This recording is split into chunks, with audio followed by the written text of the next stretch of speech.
Bismillahirrahmanirrahim. Assalamualaikum warahmatullahi wabarakatuh. Sahabat yang beriman, kebersihan menjadi hal penting dalam Islam. Terlebih saat beribadah, seseorang harus benar-benar bersih dari kotoran atau najis. Biasanya najis bisa berbentuk kotoran yang menempel pada zat, tubuh, pakaian, atau benda lainnya. Berbagai najis ini akan menjadi penghalang ketika beribadah kepada Allah Subhanahu wa Ta'ala. Misalnya saat sholat, Allah Subhanahu wa Ta'ala tidak akan menerima sholat hambanya yang tidak berwudu dan masih ada najis menempel pada tubuhnya. Dalam Islam, ada 3 macam najis yang harus diketahui, mulai dari najis ringan hingga najis yang tergolong berat. Beragam najis tersebut juga mempunyai cara tersendiri dalam mensucikannya. Ada yang disucikan dengan air hingga mensucikannya dengan tanah. Seperti apa lengkapnya? Berikut ulasannya.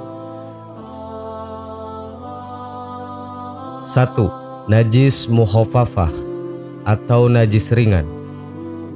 Najis pertama yang harus Anda ketahui dalam Islam adalah najis mukhafafah. Najis ini merupakan najis ringan dan dapat disucikan dengan cara yang mudah. Yang tergolong dalam najis mukhafafah adalah air kencing bayi laki-laki yang usianya di bawah 2 tahun dan tidak diberi makan selain air susu ibu. Cara mensucikan najis ini juga cukup dengan memercikkan air ke bagian yang terkena najis. Dari Ummu Qais binti Mishab radhiyallahu an, Rasulullah SAW bersabda yang artinya bahwa wanita itu telah datang membawa seorang anak yang masih kecil yang belum memakan makanan kepada Rasulullah. Tiba-tiba anak itu kencing pada baju beliau, maka beliau menyuruh ambilkan air lalu beliau percikan tanpa mensucikannya. Hadis riwayat Bukhari dan Muslim. 2. Najis mutawasitoh atau najis sedang.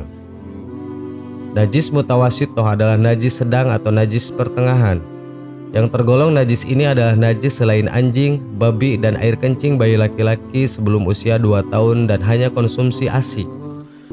Bisa berupa kotoran hewan atau manusia, air kencing, bangkai, kecuali ikan dan belalang, air susu hewan yang diharamkan dagingnya, dan lain sebagainya. Najis mutawasitoh juga dibedakan menjadi 2. 1. Najis ainiyah, jelas terlihat rupa, rasa, atau tercium baunya. 2. Najis hukmiyah, tidak tampak atau bekas kencing. Untuk mensucikan diri dari najis mutawasitoh, yang harus dilakukan adalah membersihkan bagian yang terkena najis dengan menggunakan air yang mengalir hingga benar-benar hilang najisnya. Aku adalah seorang lelaki yang banyak mengeluarkan mazi. Aku malu bertanya kepada Rasulullah. Maka saya suruh Al-Miqdad ibnu Iswad menanyakan kepada beliau. Maka jawab beliau, mazi itu mewajibkan wudu. Sedang menurut Muslim, hendaklah ia mensucikan kemaluannya lalu berwudu. Hadis riwayat Bukhari dan Muslim. 3. Najis mughaladoh atau najis berat. Najis ketiga yang harus Anda ketahui adalah najis mughaladoh atau najis berat dan paling tinggi tingkatannya. Yang tergolong najis mughaladoh antara lain air liur anjing, babi, dan sebagainya. Ternyata mensucikannya pun tidak sembarangan. Tidak cukup dicuci dengan air sekali saja seperti halnya najis-najis yang lain, tetapi harus dicuci 7 kali, salah satu di antaranya dicampur dengan tanah. Sahabat yang beriman, itulah 3 macam najis yang harus kita ketahui dan cara membersihkannya. Semoga menjadi tambahan ilmu dan pengetahuan kita agar kita lebih berhati-hati dan menjaga kesucian di saat kita beribadah kepada Allah Subhanahu wa Ta'ala. Wallahu a'lam. Wassalamualaikum warahmatullahi wabarakatuh.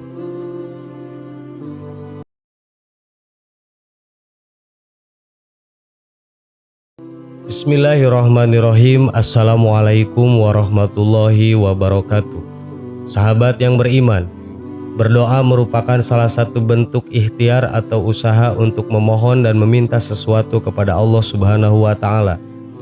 Dalam Islam, berdoa merupakan salah satu ibadah yang wajib dilakukan setiap umat muslim agar senantiasa dekat dengan Allah Subhanahu wa Ta'ala.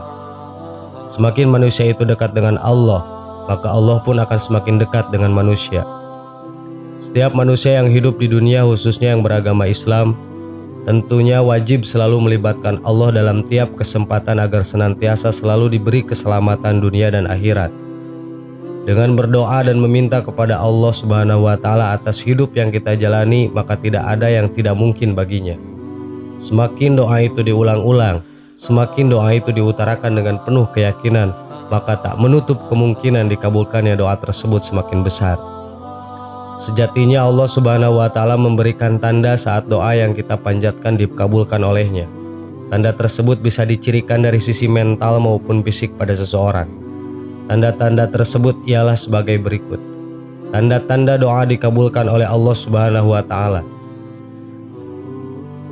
1. Bertambahnya perasaan takut kepada Allah. Takut kepada Allah adalah sifat orang yang bertakwa dan juga merupakan bukti berimannya seseorang kepada Allah Subhanahu wa Ta'ala. Bagi yang melaksanakan perintah tersebut, maka ketakwaan akan bertambah, dan karena itu ia akan memperoleh kemuliaan dan dijulukinya ke arah kebaikan sehingga menjadi salah satu tanda doa dikabulkan. Sedangkan bagi yang mengabaikannya, maka dosanya makin bertambah dan bertambah pula kehinaannya, dan diikuti dengan bergelimang dalam lautan dosa dan kemaksiatan. Dalam hal ini, orang yang takut kepada Allah akan senantiasa mendapatkan keselamatan dari hal-hal yang tidak ia sukai, diberi kecukupan dan diberi akhir yang bagus. Rasa takut yang terpuji adalah rasa takut yang mendorong kepada amal soleh dan menghalangi dari perbuatan haram. Oleh karena itu, keadaan kehidupan mereka selalu baik. Akhirnya kehidupan mereka juga harus beserta amal mereka penuh dengan barokah. Karena orang yang memiliki ilmu tentang agama Allah akan paham benar akan kebesaran Allah Subhanahu wa Ta'ala, keperkasaannya, dan paham betul betapa pedih dan ngerinya azab yang Allah Subhanahu wa Ta'ala berikan. 2. Bertambahnya semangat ibadah. Manusia yang telah menjalankan ibadah dengan baik, maka sesungguhnya ia telah memfungsikan hakikat penciptaannya. Namun sebaliknya, manusia yang melalaikan ibadah berarti ia telah mendisfungsikan hakikat penciptaannya.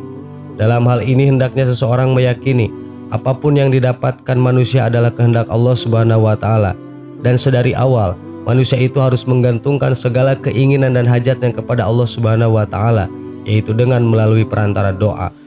Tentunya doa yang baik ialah doa yang selalu mengikuti cara yang diajarkan oleh Al-Quran dan Al-Hadis. Perlu diketahui, ibadah merupakan jembatan penghubung antara Rob dan hambanya, jembatan untuk mendapatkan kasih sayang dan magfirah dari Allah Subhanahu wa Ta'ala.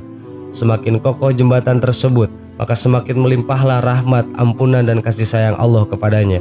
Karenanya, sudah seharusnya semangat ibadah kita dipupuk dan dipelihara, tak lain supaya ibadah yang kita lakukan menjadi sebuah kenikmatan tertinggi yang tiada tara. 3. Jiwa menjadi tentram. Ketika seorang hamba berdoa, itu tandanya ia sedang menghubungkan dirinya dengan Allah Subhanahu wa Ta'ala. Sebagai bentuk isyarat Allah Subhanahu wa Ta'ala bahwa doa kita diterima olehnya ialah dengan ketentraman hati pada diri umatnya yang berdoa tersebut. Ada yang datang kepada Ja'far As-Shadiq dan bertanya, apa tanda diterimanya doa? Ja'far As-Shadiq menjawab, ketentraman hati.